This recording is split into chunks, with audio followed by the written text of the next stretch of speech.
bentrovati, buon lunedì, come sempre ci ritroviamo per questo appuntamento per fare delle riflessioni, per commentare, per approfondire, per dare notizie su quello che è il mondo Catania. Arriviamo dopo la partita di ieri, una partita che ha lasciato davvero tanta amarezza, tanta preoccupazione anche, dobbiamo dire, nei tifosi del Catania, perplessità per quello che si è visto sul terreno di gioco per una squadra che a un certo punto, l'impressione che ho avuto io, poi magari ne parlerò con gli ospiti e con i colleghi che sono con me, ha avuto paura quasi di vincere. Devo ringraziare e salutare Angelo Patanè. Buonasera Angelo, buonasera ai nostri telespettatori. Buonasera ad Alessandro Vagliasindi. Oggi ti ho ascoltato in silenzio, proprio Bravo, perché mi hanno Angelo. detto ogni tanto Buonasera. ti interrompano, è una cosa giusta. Abbiamo scoperto le telecamere, quindi ringraziamo e salutiamo Emanuele Cicerelli, grazie. Ciao, buonasera, per grazie essere con per noi. l'invito. E alla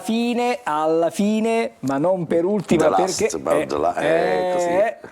Buonasera alla nostra Naomi. Buonasera a te Angelo. Come sempre sono le coordinate, fra poco vedremo anche il numero. Linea WhatsApp, tra l'altro poi dicono che non è vero che sono dei gran para gol, hanno invitato colui che ha fatto l'unico gol della partita di ieri, quindi scrivete cose belle per favore, non raccontateci solo lamenti, per il resto vi voglio bene. Grazie Naomi, stasera Naomi. In realtà no, mi ha detto una cosa vera, perché il fatto che ci sia Emanuele ci frena un po' tutti quanti, perché Emanuele... E ci addolcisce, no? No, però ci frena, perché cosa vuoi dire a lui, no? Che ha fatto una partita in una giornata, in una domenica che ha visto un'involuzione totale del gioco, del gruppo, di squadra e anche il risultato.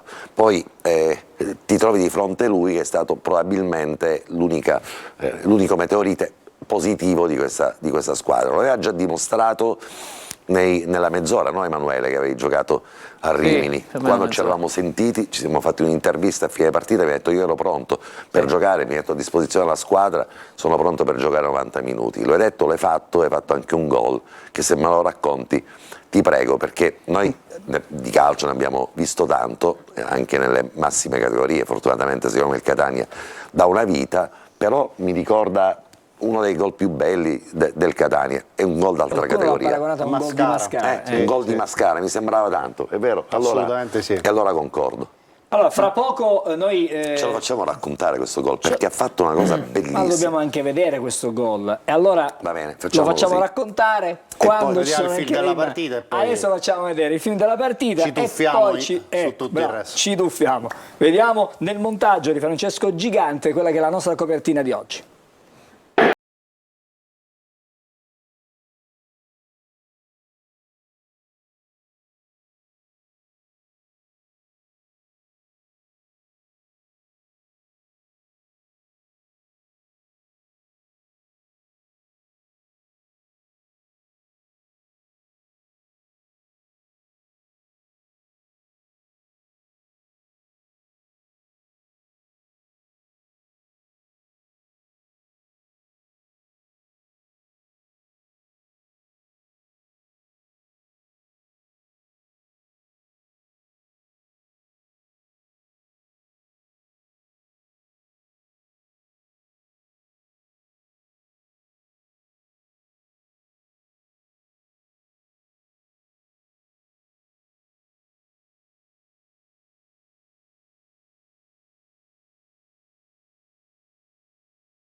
Una grande partita, a parte voglio dire il lampo del tuo gol, a parte questa azione che abbiamo visto negli highlights montati nella parte finale della partita, cioè l'unica vera azione del secondo tempo con più possibilità per realizzare il gol.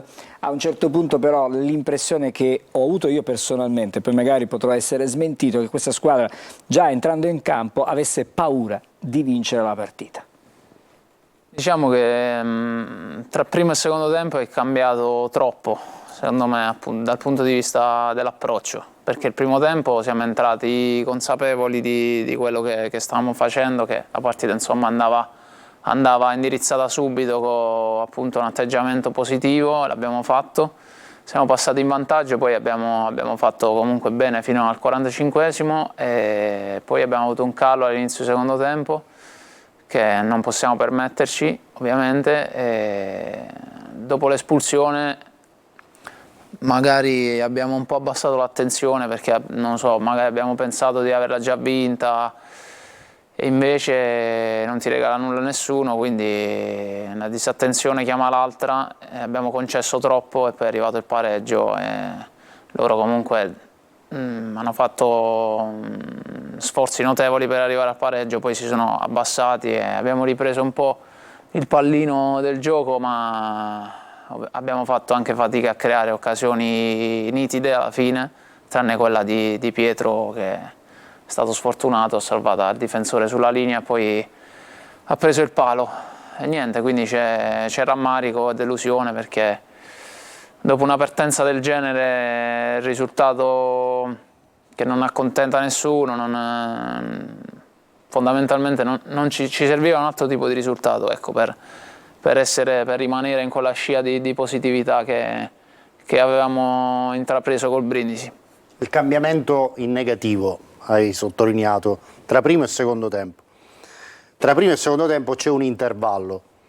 Mi riesce difficile immaginare che uno come Lucarelli non tenga alta la tensione tra il primo e il secondo tempo all'interno dello spogliatoio.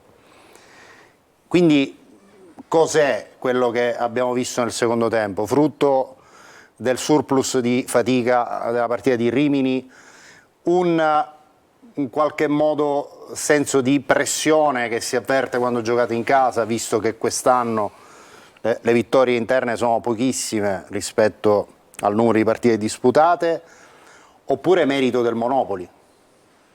Ma io credo un po' tutte e tre le cose in realtà, sono tre punti che sicuramente analizzeremo. Il mister nello spogliatoio, vabbè, ovviamente abbiamo fatto i soliti accorgimenti tattici e il mister sul mantenere alta la tensione comunque lo fa molto bene, quindi non è stato assolutamente quello. È stato un mix, dai, forse un po' una paura inconscia di vincere, e un po' di stanchezza da parte di qualcuno, un po' di, come ho detto prima, di questo pensiero magari comune sbagliato di averla già vinta. E poi devo dire anche che il Monopoli comunque ha giocato un'ottima partita, questo va anche detto, ed è stato questo che ci ha portato poi al pareggio. Angelo, Certo, l'ascolto ti vedevo, stavi facendo delle riflessioni. Sto facendo le riflessioni perché è normale che il giocatore... C'ha 100 cose in testa, deve tirare non sa fuori dove quella... partire. No, è normale che il giocatore ti dica questo e poi francamente quale rimprovero si può muovere a Cicerelli per quello che ha dimostrato in campo ieri. Io il mio punto di vista, nel senso che è giusto che voi ovviamente raccogliate le energie e anche mettiate a frutto anche gli errori. È anche vero che la mia sensazione è che da qualche settimana le partite comincino male già dal giorno prima, da un paio di giorni prima. È una mia sensazione che poi ieri ho avuto modo di confrontare con quella di Cristiano Lucarelli, che è il vostro allenatore, che persona che io stimo personalmente moltissimo. Si parte a Rimini e si parte con una novità, diciamo un gioco di illusionismo, che era quello di diramare una lista dei convocati finta, farlocca, perché c'erano 3 giocatori che non sarebbero poi partiti. Ed è una cosa che magari può servire a ingannare le formazioni avversarie, come se le cose poi magari non vengono a galla. Perché vengono a galla le cose? Perché poi nel frattempo i 3 giocatori convocati in distinta si vedono a Catania, ovviamente le persone li riprendono, è normale che accada che poi la notizia prima del vostro arrivo a Rimini sia quella che non sono partiti, quindi svelato questo mistero di Pulcinella, che è un segreto farlocco. Ieri però a Rimini fa una bella partita, una bella prestazione, una bella gara. Non coinvolgiamo però in questo ragionamento Cicerelli. È la mia, il mio ragionamento, sì, il mio sì, ragionamento. È una bella partita, no? Usciamo fuori con una sconfitta, però con la fiducia di avere comunque potenzialità importanti.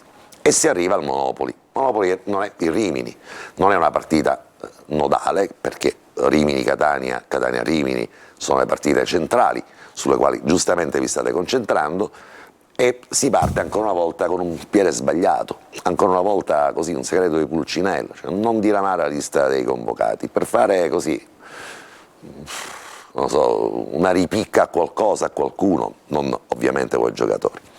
Questo per me dimostra un segno di debolezza, perché in fondo non diramare la lista dei convocati e non consentire una formazione decisamente più debole del Catania, non lo dico io, lo dirà poi Pelligra a fine partita, per me personalmente, ma ne parleremo anche dopo, e non consentire alla formazione avversaria sapere se gioca Chirico o no, perché poi alla fine tutto il resto siete convocati o convocabili. E questo, diciamo, eccesso di timore o forse di ripicca in realtà non porta neanche quello i suoi frutti, perché poi sul campo va la squadra che tutti ci si aspetta con le scelte di Cristiano Lucarelli. L'involuzione invece arriva sul piano del gioco e anche di un eccesso di nervosismo che si dimostra sul campo già dai primi minuti, e anche questa è una condizione che io reputo non serve a nessuno, cioè non serve alla squadra, non serve a Cristiano Lucarelli, non serve alla dirigenza del Catania. È un momento in cui probabilmente tutte le forze dovrebbero remare all'unisono, e non dare vantaggi ai giornalisti non significa dare degli svantaggi agli avversari, perché poi gli avversari sul campo reagiscono come hanno fatto ieri.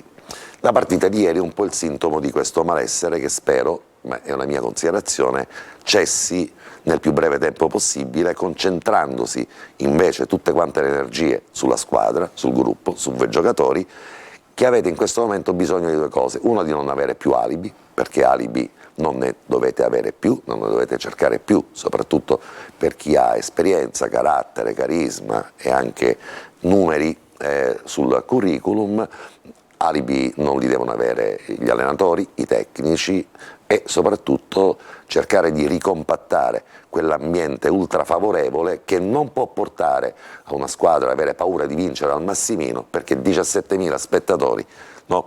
È una squadra, Emanuele, tu hai girato piazze importanti, parlavamo prima di allenatori importanti, tra Foggia, la Regina, Frosinone, insomma, ne hai girate piazze importanti, ed è un onore e anche un privilegio avere una tifoseria così importante che vi segue dappertutto. Che pensi? Non ti chiedo di ovviamente confutare le mie idee, ma ti chiedo invece di avere un pizzico di onestà. Tu che sei stato il migliore in campo ieri, per quanto mi riguarda, nei confronti della gente che ovviamente da voi ora non si accetta più scuse, è cambiato allenatore, è cambiato il tecnico, no? Sono cambiate tante cose, sono arrivati tanti nuovi, adesso vuoi i risultati. Sì, io riparto da una frase che hai detto di portare tutti all'unisono, e sono d'accordissimo su questo. Sulle altre cose ovviamente, è la mia considerazione. ovviamente sì, non sapevo neanche della lista. Io sono uno che non legge, non sente, le cose esterne le lascio, dico, al di fuori. Diramare la lista dei convocati non è un obbligo per sì. nessuno, però è una consuetudine che Catania ha avuto una Serie A, Serie B, giocavamo contro il Milan, la Juventus, Non è soltanto il Catania, tutte le società fanno la lista dei convocati. Non è un obbligo, assolutamente. Però è un segnale di debolezza non farlo, no? Nel momento in cui probabilmente invece il Lucarelli che conosco C'è un io, telespettatore che ha scritto, lo diciamo subito, stai ubriacando Cicerelli. esatto, no, per essere chiaro, proprio per invece dire quanta stima ho nei confronti di un allenatore, se proprio voglio dare un segnale di forza e voglio dare una ripicca, farmi una ripicca con qualcuno inutilmente, dico il venerdì, il sabato in conferenza stampa: facciamo così, vi dico chi gioca, ho soltanto due dubbi e vi do la formazione. Facciamo che andiamo in pubblicità, così Emanuele un po' si rifiata, si rasserena, si poi bonifica. vado da Naomi fra non molto e ci fermiamo. Devo. Cugini.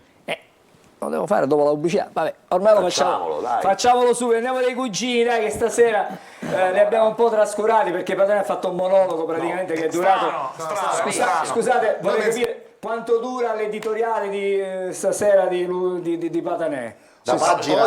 Oggi non è uscito, ma era un saggio breve di 120 pagine. Ok. Abbiamo una domanda per Cicerelli, subito. Sì, subito, dai. Se puoi insegnare a Chirico come si fa il tiro a giro. Ci stanno chiedendo in molti. Giusto per far risparmiare un po' diciamo così, anche di tempo e spazio a raccattapalle. Vabbè, risponderà dopo, c'è la pubblicità, ci rivediamo fra pochissimo.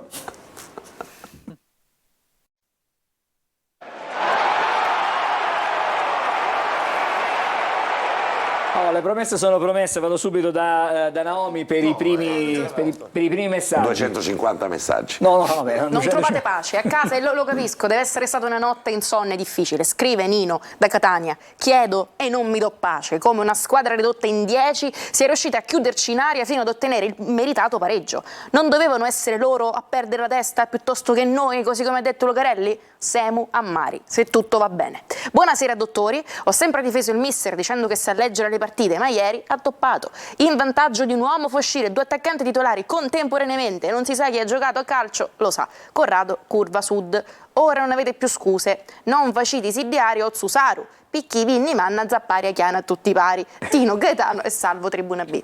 Tradotto per Emanuele: vi lascia senza lavoro. Buonasera, mister, non hai più scuse, questa è la squadra che hai voluto, poco impegno, non meritate questo presidente e i sacrifici che fa venendo dall'altra parte del mondo. Vergogna, scrive Maurizio.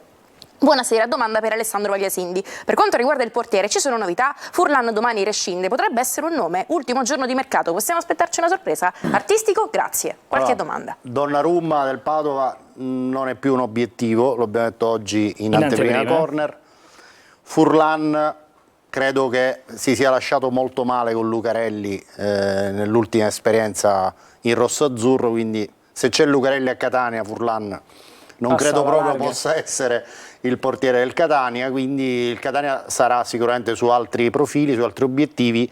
Ricordiamo che Beters ha riportato una lussazione alla rotula e ne avrà per circa 3 mesi, quindi il Catania dovrà prenderne 2 di portieri, oltre al sostituto di Livieri che era già andato via alcune settimane fa. Adesso ci vuole anche il sostituto di Beters, quindi mercato portieri sarà catalizzante da qui al 31, in considerazione del fatto che il Catania ha praticamente definito l'arrivo anche di Teio e quindi restano da fare a questo punto i 2 portieri e un'altra punta, ma con caratteristiche diverse da quelle già in organico.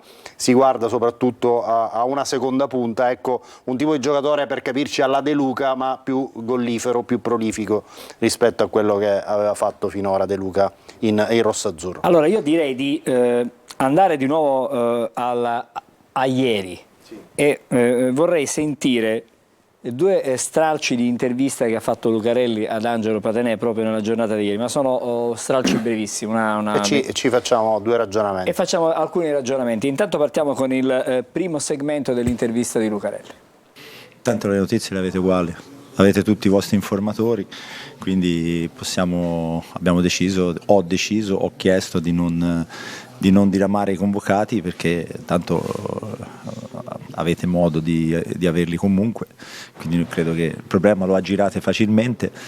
E segnali di fragilità, onestamente io nella mia vita non mi sono mai sentito fragile, figuriamoci se mi ci sento per una lista dei convocati. Allora, in qualche modo tu hai già toccato questo argomento. Ho approfondito l'argomento, ti ho detto la mia e continuo a confermarla. Da Cristiano Lucarelli che conosco mi aspetto una reazione diametralmente opposta. L'idea è che invece ci sia in corso un cortocircuito che sarebbe opportuno in questo momento chiarire in maniera definitiva, perché i giornalisti fanno il loro lavoro, poi se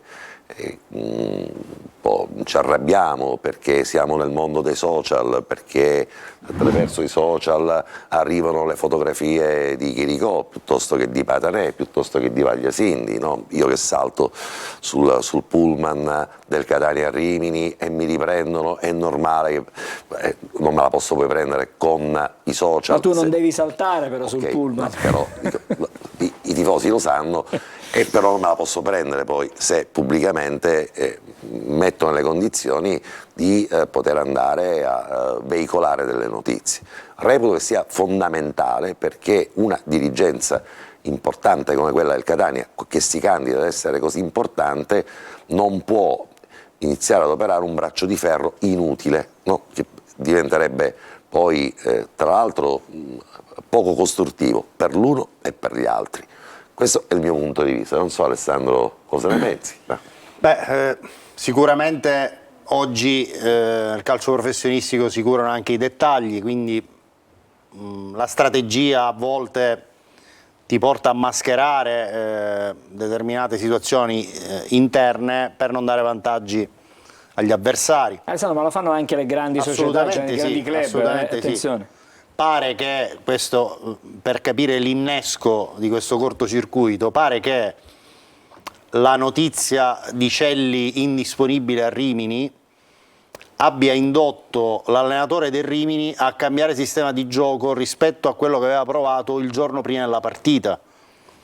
Pare, chiaramente non ci metto la mano sul fuoco, ma pare che da questo vantaggio avuto indirettamente Troise ha cambiato sistema di gioco e ha cambiato la posizione di Lamesta. Dico, queste sono considerazioni. È un vantaggio relativo, però non puoi prendertela con chi veicola la notizia piuttosto che col giocatore che si fa la passeggiata, ma ci mancherebbe altro in Vietnam. Dico, normale. la cura dei dettagli non può esasperare i ragionamenti fino al punto poi di dichiarare così come abbiamo sentito poc'anzi, anche perché tutto quello che vuoi, ma poi le partite le fai in campo, sì, il dettaglio, la strategia, il coprire l'infortunato, ma poi hai 24 giocatori, alla fine dico, se hai argomenti convincenti la partita la vinci lo stesso, non ci si può fermare a questo. È chiaro che alla luce della sconfitta di Rimini e della sconfitta immeritata di Rimini, dell'avvicinamento alla partita di Monopoli, queste tensioni che erano già striscianti a Rimini, e tu ne sei testimone perché hai raccolto le dichiarazioni a caldo di Lucarelli al post partita, la deflagrazione è poi arrivata ieri all'esito della partita, che è stata negativa come risultato, e quindi poi abbiamo ascoltato queste dichiarazioni che comunque io sinceramente non condivido. Allora io volevo sentire invece Emanuele, ci sentiremo fra un istante poi chiaramente l'altro segmento, la seconda parte dell'intervista. Prima Alessandro faceva riferimento che a un certo punto insomma a questo Catania è mancato qualcosa, no? È mancato perché nonostante un primo tempo giocato comunque abbastanza bene, no? Nella parte finale poi è calato, ma le conclusioni più pericolose alla fine le ha fatte il Monopoli, perché aveva questo Tomassini, se non ricordo male, appena arrivato a Monopoli dal Pescara, tanto ci avevamo giocato contro in Coppa Italia, esatto, e cioè ha fatto praticamente da solo reparto, riusciva a catalizzare tutti i palloni e almeno in 3, 4, forse occasione /5 probabilmente, è stato davvero una spina nel fianco per la difesa, ma anche per il povero Albertoni, che ha fatto praticamente il suo esordio ieri in campo, si è ritrovato tutti questi tiri, forse il Catania in una partita non aveva presi mai, probabilmente. Sì, Marco ci ha dato una mano notevole, perché non era facile per lui entrare a freddo, era il suo esordio stagionale appunto, invece gli faccio i complimenti, ci tengo perché è un bravissimo ragazzo e se lo merita, e ci ha dato una grande mano, devo dire. Sì, loro ci hanno dato fastidio lì tra le linee, c'era l'attaccante che proteggeva molto bene palla, forse anche per qualche demerito nostro, perché abbiamo lasciato forse troppo campo a volte, però ci ha messo in difficoltà e ripeto, sono cose che poi vanno analizzate e da cui si deve ripartire eliminando appunto questi errori, perché magari tante volte ci siamo staccati prima dalla marcatura, o abbiamo seguito male le linee di passaggio, abbiamo chiuso male le linee di passaggio, quindi queste sono cose che poi vanno analizzate e corrette. Per quanto riguarda quella mancanza che c'è stata, secondo me dal punto di vista assolutamente caratteriale, perché per me l'espulsione ci deve fare esplodere dentro la voglia di chiudere e vincere la partita in maniera sporca, pulita, Non è quello che importante. non è importante di portare i punti a casa che ci servivano e ci servono. Le vecchie regole di Busetta dicevano che per vincere una partita o vincere un Salutiamo campionato, mister è Busetta, chiaro, speriamo di averlo è presto chiaro, anche con noi qui.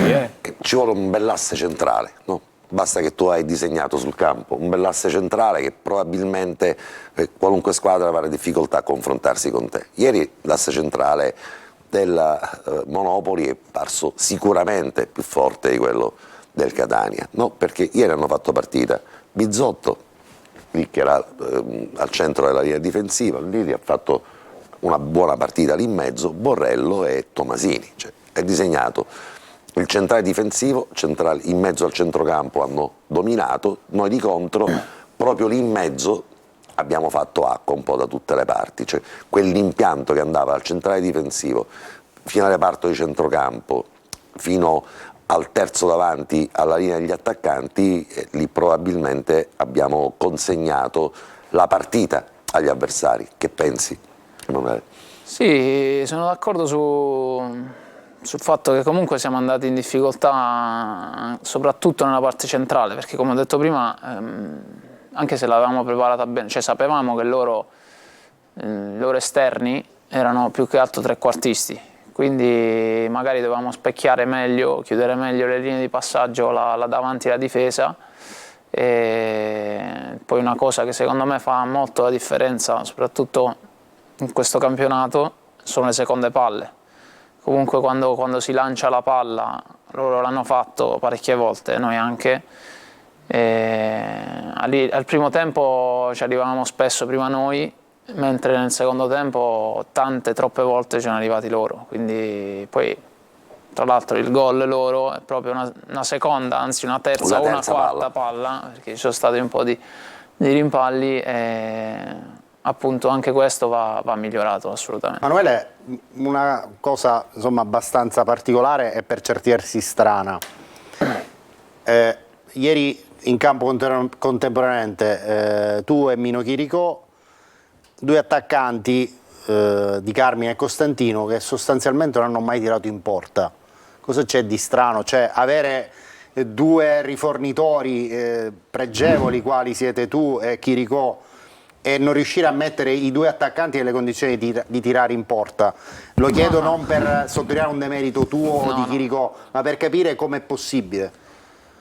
Qualche tiro di Samu però me lo ricordo, magari non pulito ovviamente, non pulito. Vabbè, ci sono partite che comunque anche così, che i loro difensori comunque li marcavano molto bene, noi magari potevamo servirgli un po' meglio. Un po' di tutto, dai, abbiamo fatto più tiri noi magari dall'esterno questa partita, magari la prossima faremo solo passaggi a loro che faranno 3 gol a testa, speriamo. A questa leggo una considerazione mia, Sì.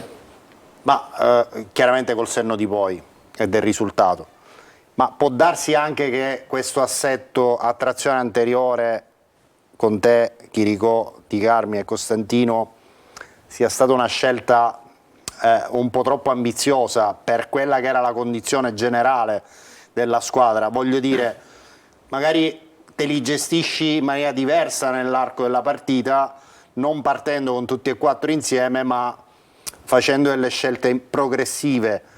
Questa è la mia considerazione. Sì, anche se devo dire che comunque io e Mino eravamo in 2 posizioni diverse, perché io ero utilizzato come quarto di centrocampo e Mino era trequartista. Poi ovviamente Mino ama allargarsi lì sulla destra e quindi sembrava quasi che eravamo a 4 davanti, ma almeno in partenza non lo eravamo. Poi un po' il forcing, un po' la voglia di, magari sembravamo a 4 davanti, però per me alla fine, cioè, se non gioca Mino gioca Diego, se non gioco io gioca Chiarella, quindi voglio dire comunque trazione anteriore tra virgolette. Il potenziale offensivo di una squadra chiaramente, per quello che abbiamo visto nella formazione iniziale, era nella sua massima espressione.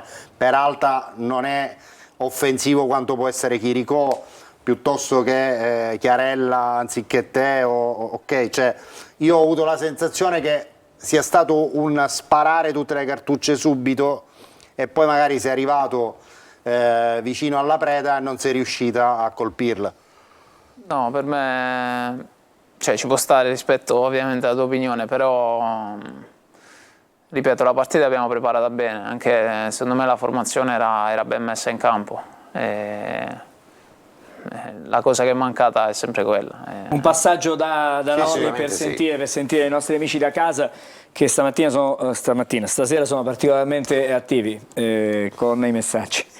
Particolarmente. Buonasera e brava la società. Hanno mandato in TV l'unico giocatore a cui non gli si può rimproverare nulla. Avrei preferito il mister stasera su quella sedia. Buonasera da Giovanni. Giovanni, su quale sedia? Sulla sedia elettrica volevate mettere il mister? Lasciatelo stare, poverino, a casa tranquillo.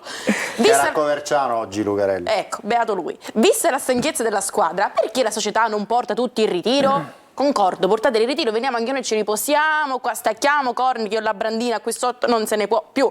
Basta scuse e alibi, solo vergogna, Massimuccio. Poi ogni tanto c'è chi riassume con queste frasi molto forti. Buonasera, ma quando ha intenzione Lucarelli di impiegare una formazione base invece di cambiare ogni partita che è caduto l'archino? Ma niente, non ti preoccupare. Vabbè, È una il macumba. esatto. Stai col viola, tu che vuoi? In TV. Mi è arrivata comunque, Esatto. cioè nell'arco di 2 minuti che è caduto l'archino mi stavo affogando, vabbè. Siamo alla vigilia di Sant'Agata, proteggici tu. E ancora sento parlare di sfortuna, ritardi di preparazione eccetera. Sono stanchi dopo Rimini? In Romagna abbiamo perso contro una squadra che aveva giocato 3 giorni prima e noi no. Ma cosa racconta Pateneddu, povera Caruso, innocenti, scrive Giuseppe da Gravina. Vogliamo Buonasera. tradurre? Sì. Che cosa racconta Patenè, quel povero ragazzo innocente? È per te, Emanuele. Buonasera, sono deluso da Lucarelli che stimo molto, però io mi chiedo come possono giocare gente come Curado e Quaini, Melo, Figurinia. Con tutto il rispetto per il mister, ieri Lucarelli è stato la concausa della figuraccia fatta contro il Monopoli. Ora rimbocchiamoci le maniche e curriti come sapiti fari. Un abbraccio speciale ad Angelo Patenè, Natale Riolo. Basta Patenè, i problemi non sono quelli della distinta. Basta, Filippo 50. Chiudiamo con povero Cicerelli, Patenè, Tazzannao, Uci Rivera. Andiamo a sentire Lucarelli bis. Sì, sentiamo Lucarelli bis, dai, sentiamo cosa dice. Arriva. Dobbiamo anche sistemare la condizione fisica dei nuovi arrivati, perché Cicerelli l'ultima partita titolare l'ha fatta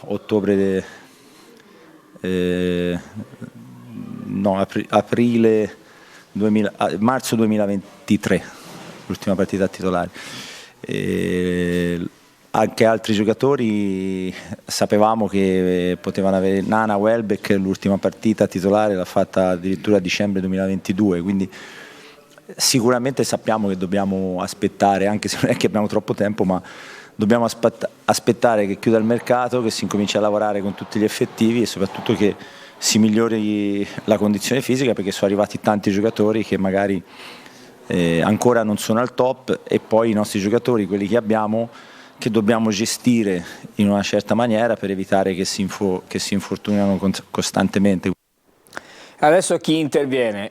Patanè oppure Alessandro? Perché, ma sono sempre, Alessandro. attenzione, considerazioni su queste parole, senza chiamare in causa. Sono considerazioni Emanuele, che stridono con quello che c'era stato detto alcune settimane fa in una delle conferenze stampa di inizio 2024, nel senso che c'era stato detto che i nuovi sarebbero stati nuovi pronti subito, pronti nel senso già in forma, perché reduci comunque da campionati con altre squadre in cui avevano fatto presenze, partita titolare, eccetera eccetera, e paradossalmente quello che sembrava fosse più indietro, cioè Cicerelli, che è qui presente, era quello che magari aveva bisogno di più tempo per entrare in condizione. Invece ieri, o anche a Rimini, abbiamo visto che forse lui è quello più pronto di tutti.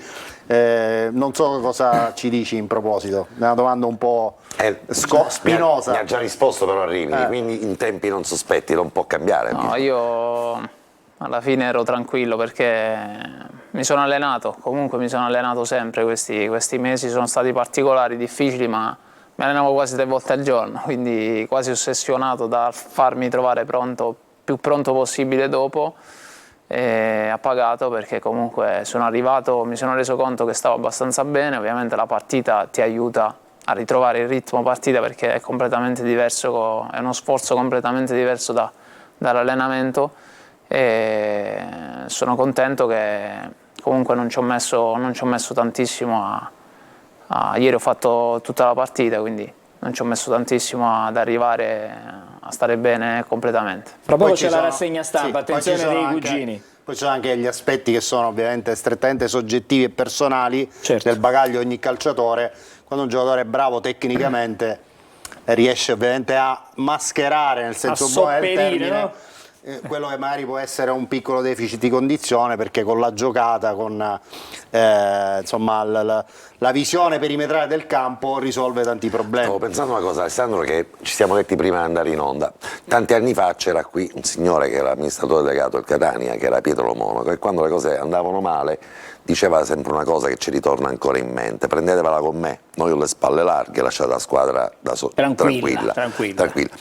In una buona parte di situazioni era lui l'autentico responsabile, in altre parti però aveva ovviamente questo modo di schermare squadra e giocatori. Ieri la verità è che la squadra è uscita dai fischi del Massimino, che diciamo è una situazione che non si era ancora verificata quest'anno, e quando 17.000 persone fischiano c'è una ragione evidente, e l'evidenza sta nel fatto che ci sono delle situazioni chiaramente intellegibili.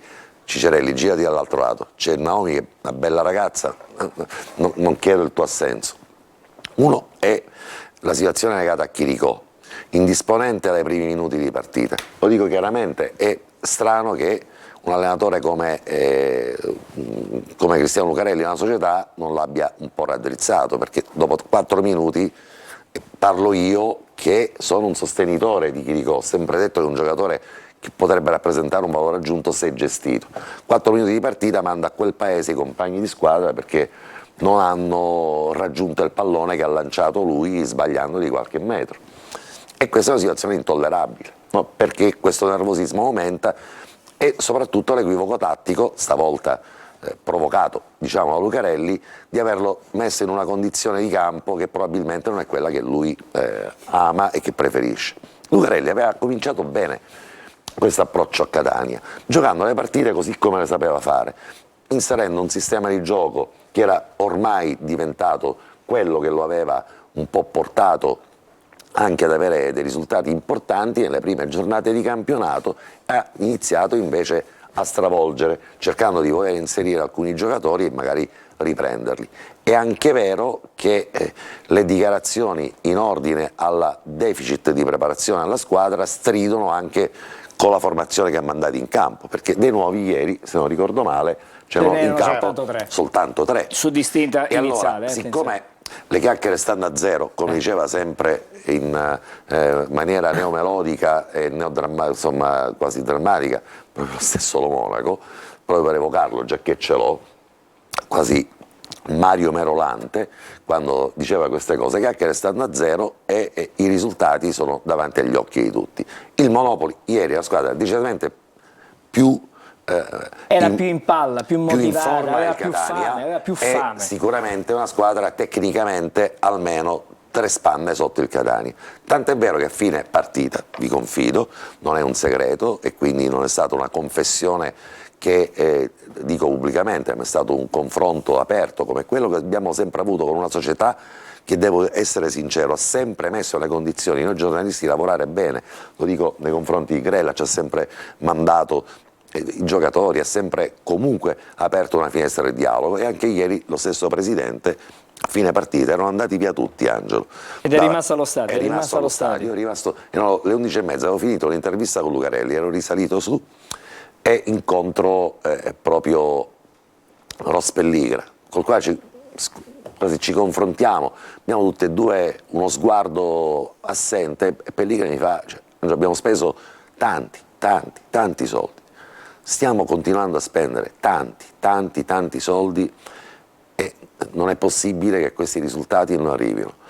E il telegramma di Pelligra, che gira un po' alla squadra, adesso ovviamente in modo che lo sappiate, è quello per cui ha detto: pensa Angelo, la panchina del Catania costa molto di più di tutto il Monopoli.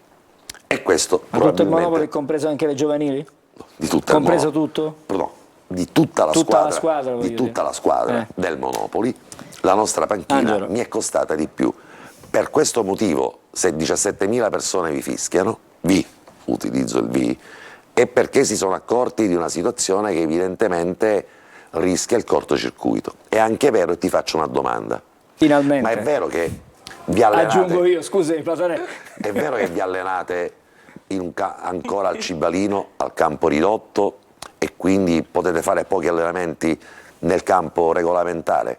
Dimmi sì o no, perché... Sì, ci alleniamo al Cibalino, però ci alterniamo anche con lo stadio, quindi facciamo i lavori più stretti, più intensi al Cibalino, che tra l'altro sta bene. Sì. E poi quelli tattici che serve il campo largo andiamo sullo stadio. In questa settimana siete riusciti ad allenarvi nel campo Sì. per l'allenamento allo stadio pre-partita? Sì. Insomma, non è il Cibalino, il problema del Catania non è il Cibalino. Che poi ci sia un altro problema, che il Catania forse non ha una struttura adeguata per quelle che sono per le non è un mistero, esattamente, dico. non è un mistero. Non era un campo regolamentare su cui allenarsi ogni giorno, io non è certo devo e sono in ritardo tremendo, non solo mettere la pubblicità, mandare la pubblicità, ma anche sentire la rassegna stampa. Allora, prima della pubblicità devo sentire i cugini con la rassegna stampa, leggeriamo questo clima, perché poi alla fine è sempre, diciamo, capisco, grande delusione, l'ho detto prima in apertura, ma c'è sempre tempo per poter recuperare,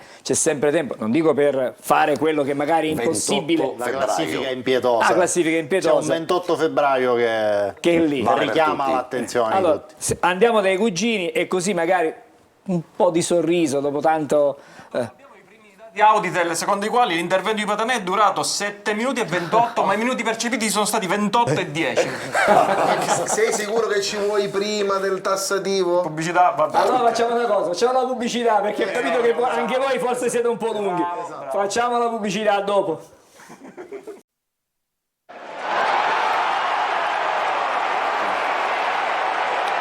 Allora eccoci, come promesso, abbiamo già visto i cugini, andiamo dai cugini, vediamo cosa dicono i giornali. Volevo dire, Mi raccomando, con la brevità di Patanè. con la brevissima Infatti avevamo paura che prima del collegamento andassi prima su Patanè e ho detto va bene. Finivo. Oggi è andato. Volevo dire a nome di non preoccuparsi per gli orecchini caduti, anche a noi ieri dopo la partita sono cadute 2 cose a terra. Comunque, No, 17.000. 17.000 tra l'altro, vedi che bordello.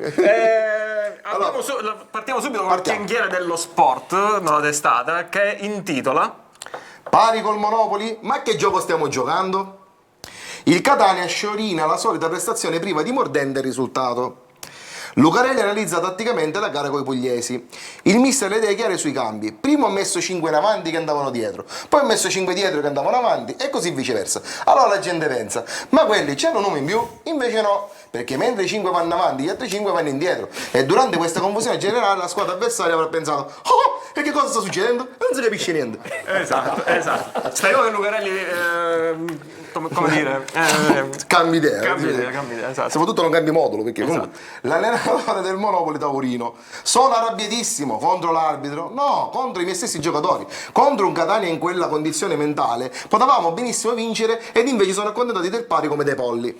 Polli, veramente sì, potevano, per fortuna. Nuove sponsorizzazioni. Visto che nella maglia di quest'anno c'è ancora rimasto qualche centimetro libero, per aggiungere altri sponsor verranno aggiunte al centro di petto le scritte Biochetasi e Malox. Sì, qualche centimetro c'è, potremmo sfruttarlo così ancora. Pronti i nuovi gadget arrivati finalmente dalla società che aveva promesso agli abbonati all'inizio stagione e che non sono mai arrivati. Arrivano.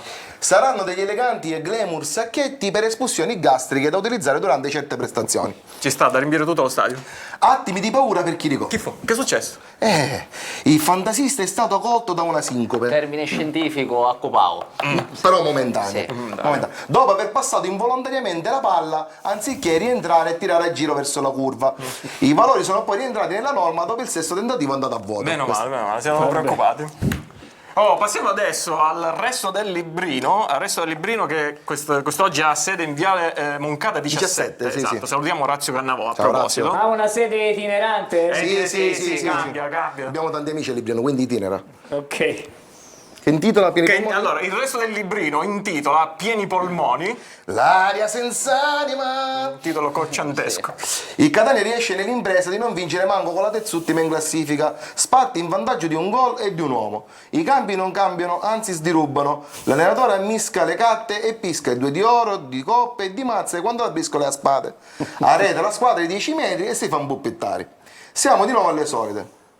ma quando andiamo a vincere mai? Esatto, quando è la prossima? Speriamo già a Foggia.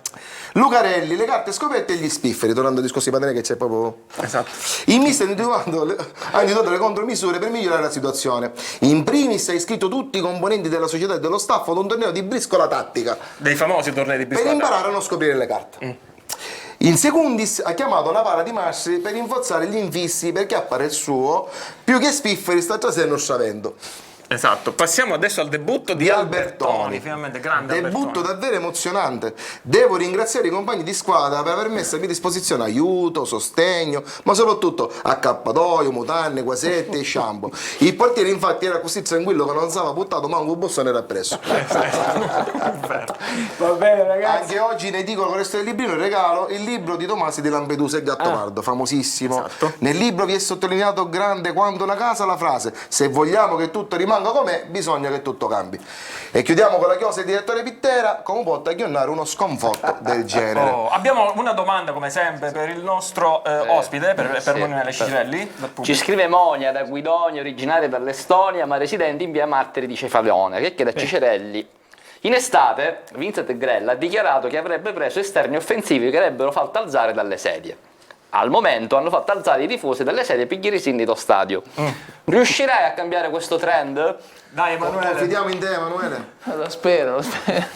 Diciamo che dai, sei partito molto bene. Grazie. Allora, grazie, ci rivediamo per Contropagelle ragazzi. Naomi, qualche breve messaggio? Perché so che sono anche i messaggi un po' chilometrici stasera. Sì, vabbè, vado quelli brevi. Sì. Scrivono: Lucarelli non ha colpe, sono i giocatori che stanno romendo. No, non ce l'ha con te, Emanuele, tranquillo, stai sereno. Lucarelli ha sbagliato la formazione sia a Rimini che ieri contro il Monopoli. Non c'è un filtro a centrocampo. Grazie a Patanè mi è passato il mal di testa, mi feci l'anestesia. Concordo, pure a me, mal di molla mi è passato grazie a Patanè. Squadra atleticamente a terra con idee confuse, misera salvezza.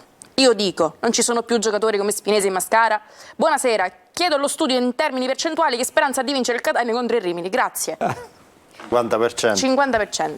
Vi basta? E per il momento io mi fermo. 51. 51. Vabbè, dai, vabbè, Patanè, però adesso vogliamo vedere qualche episodio di ieri, così facciamo commentare anche il gol ad Emanuele. Partiamo proprio da questo primo episodio che abbiamo messo insieme, cioè il gol, come è nato, e ce lo puoi raccontare. Vediamolo insieme, facciamo vedere la clip. Emanuele, dai, sei stato un po' fortunato a ricevere questo pallone, anche no? Sì, dai, Però... Bisogna credere che arrivi lì, cioè comunque quando crossano dall'altra parte devi entrare in aria, più volte possibile, più volte entri, più volte c'hai la possibilità di... Posso sottolineare un particolare? Ecco, Sì. qui la stoppi, Sì, poi l'ho abbassi un attimo la testa, in quel momento... l'ho stoppata così perché ho visto l'uomo dove era prima. L'ho stoppata un po' in diagonale indietro perché per aprirmi l'angolo, per cercare poi quell'angolo senza che mi trovassi l'uomo davanti. Sono partito con quell'idea e è andata alla perfezione. 2 anni dopo l'ultimo gol con la maglia del Frosinone a Parma contro Buffon. Sì, Parma-Frosinone simile. 0-1. Tra Come si l'altro sta un 2 gol anni senza gol? Ma l'anno scorso è stato tosto perché ho Eri a Reggio? preso qualche palo, qualche traversa, qualche Con Pippo gol. Inzaghi? Sì, ho sbagliato un rigore, qualche gol mi sono mangiato, quindi è stato tosto. Quest'anno più che senza gol era senza partite. Per fortuna dai, è arrivato subito, però per me il gol è relativo, cioè, detto sinceramente, non vengo qui a dire che non mi interessa, perché comunque fa sempre piacere per un calciatore, qualsiasi ruolo tu faccia, è sempre bello fare gol. Però a me importa veramente tanto la prestazione e il risultato della squadra. Quanto è stato importante Lucarelli per il tuo arrivo a Catania? Ci sono stati dei feedback costanti fra voi due, no? Importante, sì. È stato abbastanza importante, poi vedendo anche i risultati che ha avuto con giocatori magari simili a me, è stato, come dire, abbastanza influente, sì, un fattore abbastanza importante. E invece, tornando all'inizio della tua carriera, dove sostanzialmente ti sei rivelato al calcio professionistico, la tappa di Pagani rimane appunto il tuo trampolino di lancio. E lì tra gli altri c'era Fabrizio Ferrigno che qui insomma, ha lasciato un ricordo perché se n'è andato troppo presto, e vorrei da te appunto un ricordo di Fabrizio. Il direttore lo ricordo in maniera molto affettuosa, è una persona straordinaria, bravissimo, veramente è stato, anche nel suo lavoro, era uno, ormai è sempre più raro perché tante volte i ruoli non vengono più rispettati, sì, c'è un po' più di invadenza, va. È un po', fa parte un po' del calcio di oggi. Invece lui veramente non influiva mai sulle scelte tecniche, era uno molto, molto paziente, che curava molto i giovani, che proprio li coccolava. Io ero giovane, quindi... Tu e Deli eravate le stelle di quella paganese, no? Quando venni qui a Catania con Ciccio ne parlammo, ci ricordammo di lui, Fabrizio. perché comunque poi purtroppo è venuto a mancare, però veramente lo ricordo con tanto affetto. Chi è l'allenatore che ti ha insegnato più cose, visto che comunque dovrei stare qua anche a Catania 2 anni e mezzo, più probabilmente anche un prolungamento, te lo auguriamo? L'allenatore a cui sono più legato e che mi ha fatto esplodere è stato Grassadonia, che per me è stato troppo importante. In quei 2 anni a Pagani ho avuto lui e mi ha cambiato proprio il modo di vedere le cose in campo, devo essere sincero. E poi comunque ho avuto tanti allenatori forti, bravi, e devo dire che il rapporto l'ho mantenuto e l'ho instaurato con tutti, anche con chi magari pensavo di essere meno compatibile, tipo Castori. Ci ho vinto la Serie B e c'ho un rapporto tuttora, ci sentiamo, ci scriviamo, quindi devo dire che sono stato fortunato, ho avuto sempre allenatori importanti e bravi. C'era un telespettatore che da 7 minuti non ti sentiva parlare, era preoccupatissimo, chiedeva informazioni su di te. Adesso però... Facciamo una cosa, ci prendiamo una pausa dalla partita di ieri, ci torniamo e poi anche da quello che sarà, perché dobbiamo parlare anche del prossimo impegno, dalle pagelle, perché c'è il 3-2-1, il racconto di quella che è stata ancora in corso questa giornata praticamente. Stasera c'è Avellino, esattamente, Sorrento, però se ricordo bene. Vediamo il 3-2-1 di Francesco Triolo. Facciamoci del male. Facciamoci del male, dai. La giornata del grazie e arrivederci o quasi, perché almeno 3 ieri sembrano aver sostanzialmente alzato bandiera bianca nella corsa alla Juve Stabia. Picerno e Casertano infatti con i 2 pareggi di Giuliano ed in casa con Latina hanno visto aumentare la differenza rispetto alla prima posizione. Si conferma la frizione della Casertana, anche se rispetto alle ultime partite i rossoblù si sono fatti vedere di più nell'area avversaria senza però avere quell'istinto del killer che serve ad ammazzare le partite. Mentre il Picerno ha maggiori rammarichi, visto che il Giuliano ha pareggiato solo al 93esimo, facendo sfumare l'occasione di ritrovare, seppur momentaneamente, il secondo posto in classifica. Discorso a parte per il Crotone, che si è consegnato al Cerignola, uscendo dalla partita nel secondo tempo. Il prossimo turno a Sorrento di Rasi è stato solo un incidente di percorso, mentre per Picerno e Casertano, in casa con Turris e Potenza, sulla carta c'è l'occasione per ritrovare i 3 punti. Sfiora la 4ª vittoria consecutiva il Benevento, che prima di Taranto aveva soltanto vinto da quando c'è Gaetano Teri sulla panchina. Il tecnico di Floridi ha cambiato i Sanniti, dando una nuova identità ad una squadra che si era persa. Contro i pugliesi Benevento in vantaggio 2 volte e 2 volte ripresi, la prima su rigore dubbio realizzata da Canute. Auteri non ha nascosto il rammarico, ma la sua squadra sta tornando ai livelli visti in un certo frangente del campionato che l'ha riportata lassù. Domenica arriva il Brindisi, non sarà facile, pugliesi molto chiusi, ma l'occasione giusta per ritornare alla vittoria e rilanciare le proprie ambizioni. Ambizioni che dipendono soprattutto dalla Juve Stabia, la capolista è l'unica delle grandi a vincere e conquistare 3 punti, pesanti perché ottenuti su un campo non semplice come quello di Potenza. Ma oltre ai punti conta di più la prestazione, che rappresenta una risposta importante dopo i 3 pareggi consecutivi, con gol tutti su azione manovrata, ed un gruppo che è tornato a crederci, un gruppo che ha accolto nel migliore dei modi Andrea Dorante, il bomber ex Triestina e Messina,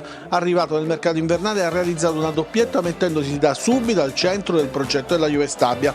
Venerdì la squadra di Pagliuca ospita il Cerignola, reduce dal successo sul Crotone, partita ad alto tasso di insidie. Un breve passaggio dallo studio, facciamo una sosta, torniamo per l'ultimo segmento di Corner, dovremo correre a fra pochissimo.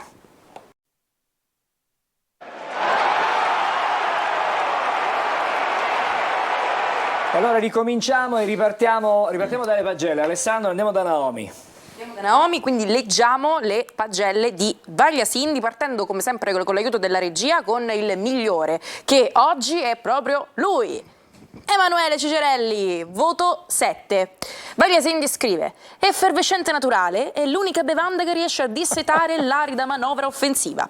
Propone tecnica e velocità, ma soprattutto punta e vede la porta. Il confronto con Marsura è impietoso, specie in occasione dell'illusorio gol del vantaggio, che ne tratteggia l'ottimo potenziale. Cala fisiologicamente nella bagarre della ripresa, ma fino alla fine rimane una minaccia per la retroguardia ospite. Anche perché l'ultima azione è quella là proprio che lo riguarda con un altro pallone che per poco Sì, peccato. non come poteva a Rimini, cambiare. come a Rimini al 97esimo esatto. ieri. Esatto.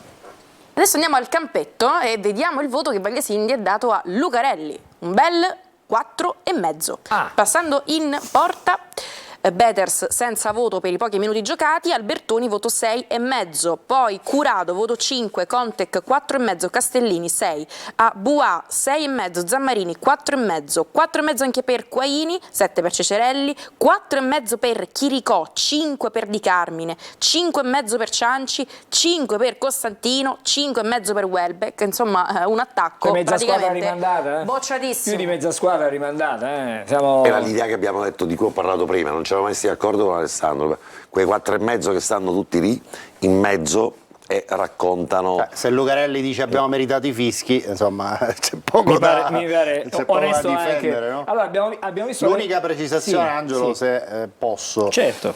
Si è molto discusso del doppio cambio Dei due che attaccanti. ha tirato fuori Di Carmine e Costantino per mettere Cianci e Welbeck. Contrariamente a quello che insomma è stato il pensiero diffuso alla fine della partita, quella doppia mossa in realtà era una mossa più offensiva piuttosto che una mossa conservativa, perché il Catania ha cambiato sistema di gioco dalla difesa a 3, difesa a 5, si è schierato a 4 con 3 attaccanti, cioè Chiricò da una parte, Cicerelli all'altra e Cianci centravanti, quindi era in teoria una mossa volta a infondere coraggio alla squadra. Poi chiaramente se la squadra non risponde, l'allenatore Alessandro, mica può entrare in non campo. mi convinci molto. Ok, ma è una disamina tattica, non che non ho detto che è giusto. 15 secondi per dire... Non ho detto che è giusto, ho detto che non era una mossa conservativa. Non mi convince forse manco la formazione di partenza. Anzi, quello te l'ho detto non io. mi convince la formazione di partenza. 4,5. Ma se proprio vogliamo dirla tutta, quella lì non mi convince per niente, come avrebbe detto Allora, Stecchino. Scusami Emanuele, da un punto di vista tattico, cambiare la difesa a 5 per schierarsi la difesa a 4 è un tridente in teoria, non è una difesa in teoria, no, sto chiedendo a un calciatore, cioè, perdona. se adesso diciamo che è una difesa a 5 perché Cicerelli è un difensore o dall'altro lato è una difesa a 3 e quindi non mistifichiamo, perché Cicerelli non è un difensore e quindi non fa il difensore, dall'altro lato voglio dire non è quando partiamo assolutamente non partiamo sì, però dico la 5. mossa a quell'intento, poi non riesce, la mossa lo dimostra il campo e i fischi a fine partita, il resto è aria fritta. Va bene, adesso però vediamo le contropagelle, sentiamo le contropagelle dei cugini dopo aver visto quelle di Vagliasindi. Arrivano. Catania, tu sei la gioia della nostra città. A Bertoni 7. Era bella settata da Puccionerecci che ancia satta Lucarelli upiciccia se le mungenno buttano lo telecomando pigli sarà schianale. Risponde con una bella parata e con belli vagnati imparate le sue compagne briscola la villa. Ingeccato. Curato, Condicchi Castellini, Quaccio, contro l'attacco atomico do Bayern Monopoli, vanno più in difficoltà di Giallo quando c'ha domande da pagare con Bancomat. Bravi! Saimi 0,5. Hai visto gente da 40 anni con giovedì in gambette 9 di sera dopo le annate di Ciavaglio, io che con agonismo conosco centrocampo su un zona. Bravo! Kirigost 0. Bella partita in 4K. Sopra i celeri cibali non volano più quaglie. Il suo piede è settato perfettamente per mirare piazza Bonaddies della Banna e piazza Santa Maria di Gesù della Ucciabanna. Cecchino! Cicerelli, sei immenso! Ha veramente le gatte in regola per sbindare i cristiani. Se ci fosse una squaccia a taglio fosse magari meglio. Ancida Lucarelli, sì. Non ci sono pecci da lenticchia, ci sono massacani. Oh bessa la sta squaccia. Torniamo in studio. Cerchiamo di avere un po' di contegno, va bene, non fare così. Vabbè. Da quando ha letto Saimi che fa così. Voglio fare un brevissimo passaggio dei cugini solo perché se c'è una tradurre. Che cosa deve tradurre? Non si può tradurre il voto che hanno dato a lui, Cicerelli. Il voto, la pagella di Cicerelli per piacere, basta. Sì, no, guarda, prima di spiegare la pagella abbiamo una mail per lui, perché ci sta. Devo dire al telespettatore che ha scritto se Patanea on off, non lo sappiamo, ma se lavi è rotto. Vai. Allora, due nostri assicutaware, Carmelo Di Stefano e Roberto Insalaco, che chiedono a Cicerelli: il mister Lucarelli vi ha schierato con il 3-5-2, il 3-4-1-2, il 4-2-3-1, il 4-3-3, il 095-33-93-22, 0-2 per chi chiama lo schema da fuori Catania. Sono schemi che state assimilando o siete più confusi che persuasi? Vabbè, lo sentiamo dalla risposta, ragazzi. Non lo... Emanuele deve rispondere. E lo esentiamo noi esentiamo. Tradurre perché non l'ha capita il voto, non ha capito il suo voto. Non l'hai capito il tuo voto? Più o meno l'ha capito, l'ha capito benissimo. Esattamente. Allora, adesso torniamo di nuovo a cose più serie. Alessandro, torniamo di nuovo facciamo a un'analisi. Un quadro del 2024 del Catania, esatto. Abbiamo una schermata che riassume il cammino un po' incerto di questo 2024 e la formazione rosso-azzurra. Si è iniziato con questo 3-0 a Crotone, poi la vittoria convincente in casa col Brindisi, la trasferta di Picerno rinviata, la partita rinviata, Rimini-Catania 1-0 e poi il pareggio di ieri che chiaramente è deludente, quindi possiamo dire sotto il profilo dei risultati 3 risultati negativi su 4 partite disputate, non era certamente il viatico che ci aspettavamo da questo inizio di anno nuovo, Emanuele. No, neanche noi, però dobbiamo ripartire subito. Adesso abbiamo questa partita molto importante venerdì, importante per il morale, importante perché ci servono punti per entrare nei playoff e quindi ripartiamo da venerdì assolutamente. Ho ben impressa una tua considerazione nel post Rimini, non sappiamo neanche noi quanto siamo forti, sì. Poi vai a vedere l'analisi e il rendimento di questa stagione del Catania e non trovi mai uno straccio di continuità di risultati. Sì, questo ci manca assolutamente, la continuità e la consapevolezza nei nostri mezzi, perché, ripeto, la squadra è molto forte e forse la possiamo, presi singolarmente, forse siamo più forti di tutti, in assoluto, quindi ci deve entrare solo in testa che anche se sei forte sulla carta, poi comunque in campo non è che vinci la partita perché sei forte, vinci la partita perché comunque lo devi meritare 90 minuti. Andiamo a vedere adesso il calendario? Sì, il calendario con i prossimi impegni. Sì, molto fitto, vai Naomi.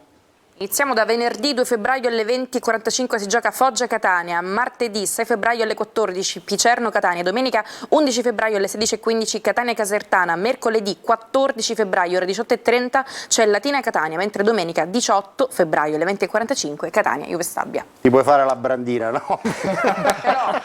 Trasferiscili. E poi ha ragione Lucarelli, sì. Qualunque allenatore avrebbe ragione nel dire che c'è un calendario talmente tanto serrato che non riesci probabilmente mai a preparare una partita nei 7 giorni come dovrebbe essere ogni partita, ma questo non è un esimente, lo sapeva prima di arrivare e oggi ha una squadra e alcuni giocatori che prima di dicembre non c'erano, sono arrivati a gennaio e adesso i risultati li deve portare da partite impegnative importanti. Ricordiamoci che là ce ne stanno un paio di partite che non sono mica da ridere.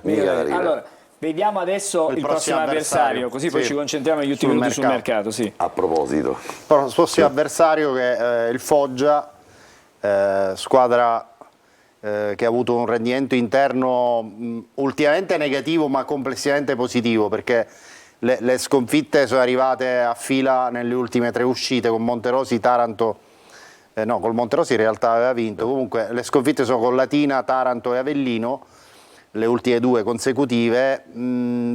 Prima invece un buon rendimento, uno stadio sempre difficile, Zaccheria, insomma, con una pressione ambientale particolare. Poi vedete i migliori marcatori: Tonin 5 reti, Salines Schenetti 4, Embalo 3. All'andata una delle più brutte partite, la gestione Tabbiani, Catania Foggia 0-2. Tu che di Foggia, diciamo, sei profondo conoscitore per essere nato lì nei paraggi, ufficialmente a San Giovanni Rotondo, in realtà sei di Manfredonia, cosa ci puoi dire del Foggia? Ma il Foggia è una buona squadra, sicuramente sono in un momento particolare. Io ci ho giocato lì, ci ho fatto anche il settore giovanile, quindi per me è come ritorno a casa, anche perché sono di Manfredonia, a 20 km.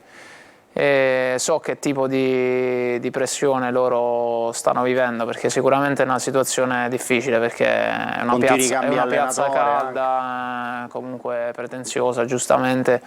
Non stanno passando il loro miglior momento, però noi dobbiamo andare lì consapevoli appunto di dover vincere la partita, come ho detto prima, in tutti i modi possibili, anche giocare magari sporchi, male, e poi portarla a casa, perché a noi serve questa vittoria come se fosse veramente la finale di Champions League. Sì. Adesso vediamo, ci concentriamo sul mercato, abbiamo un minuto, ma intanto facciamo vedere la grafica che abbiamo preparato. Abbiamo già dato prima delle notizie, gli aggiornamenti. Questo è in sovraimpressione il quadro delle operazioni di mercato finora portate a termine. Le più recenti sono la cessione di Rocca all'Avellino e l'arrivo, a cui manca solo l'ufficialità, di Teio a Catania, oltre a quello di Averi che avevamo già preannunziato nel corso dell'ultima puntata di Corner. Quindi al momento sono 11 nuovi arrivi.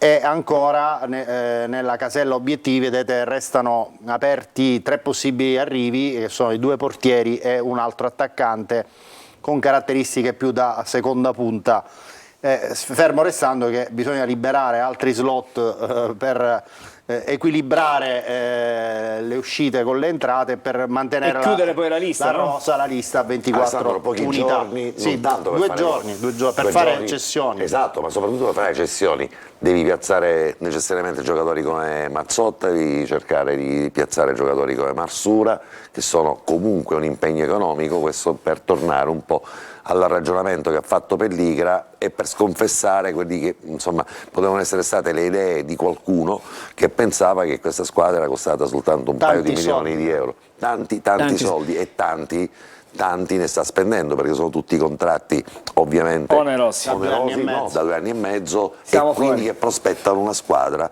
a lunga percorrenza. Allora, volevo gli ultimi messaggi da Naomi, poi dobbiamo chiudere perché siamo già fuori. Scrivono: Cicerelli troppo forte, complimenti, spero che i nostri ragazzi vecchi e nuovi inizino a correre come si deve in C. Saluti da San Marino in Rio e da Antonio Fozza Catania. Buonasera, se vinciamo contro i Rimini vogliamo Patanè sotto la curva. E poi concluderei le calde questioni di oggi con questo messaggio: Patanè, ma tu feci ruppo da cravatta, grande Patanè. Va bene, d'accordo. Allora, grazie a Naomi. Prego, non c'è di che. Ci vediamo tra qualche ora con qualche altra diretta stadio, facciamo qualcosa. Ci siamo. Grazie ad Emanuele Cicerelli, grazie per essere stato con noi. Alessandro, a voi buona serata. Angelo Patanè. Ci ha detto che siamo sta schiacci tutti e due. Esatto, devo ricordare che i gemelli Radio Marella. Devo dire che noi torniamo con diretta stadio venerdì da Foggia e quindi non ci sarà chiaramente la preview con Marco Carli. Torneremo con Corner mercoledì campi 7, facili ci vado io. mercoledì Dopo Picerno. 7, dopo Picerno. Godiamoci chiaramente in questi giorni poi la festa di Sant'Agata che vi offriremo sui nostri canali. Devo andare anche a salutare i cugini, buonasera. Ciao ragazzi, ci vediamo il 7, attenzione, il 7 di febbraio. A tutti una buona serata, stasera abbiamo fatto veramente tardi, fra poco c'è il telegiornale e buona serata ancora e buon proseguimento con i nostri programmi.